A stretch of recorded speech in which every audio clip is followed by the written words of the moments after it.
Guys நம்ம இன்றைக்கி என்ன பார்க்க போகிறோம்னா கத்திரிக்காய் எண்ணெய் குழம்பு. வாங்க வீடியோக்குள்ளே போகலாம். நெல்லிக்காய் சைஸ் புளி எடுத்திருக்கேன், அதை ஊற வச்சுருக்கேன். தண்ணி ஊற்றி நல்லா கரைச்சி வடிகட்டி எடுத்துக்கலாம். இப்போ அதில் மசாலா சேர்த்துக்கலாம். இப்போ 3 ஸ்பூன் மிளகாத்தூள், 1 ஸ்பூன் வெறும் மிளகாத்தூள், 1/4 ஸ்பூன் மஞ்சள் பொடி, தேவையான உப்பு போட்டிருக்கேன். 3 தக்காளி போட்டிருக்கேன். நல்லா கரைச்சி எடுத்துக்கலாம்.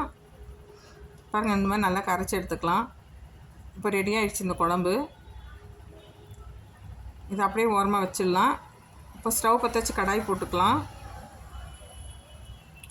கடாயில் எண்ணெய் ஊற்றிக்கலாம். கடுகு தும்பர் போட்டு கொஞ்சம் வெந்தயம் போட்டுக்கலாம். அது நல்லா பொரியட்டும். சாம்பார் வெங்காயம் எடுத்துருக்கேன், அதை நல்லா உரித்து கட் பண்ணி வச்சுருக்கேன். 10 பல் பூண்டு உரித்து வச்சுருக்கேங்க, அதையும் போட்டு நல்லா வதக்கி எடுத்துக்கலாம்.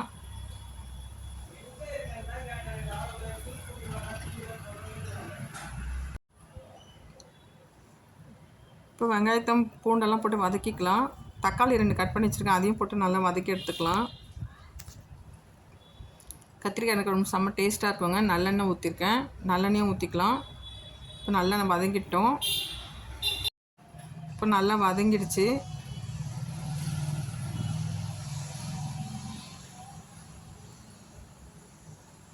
இப்போ குழம்பு எடுத்து ஊற்றிக்கலாம்.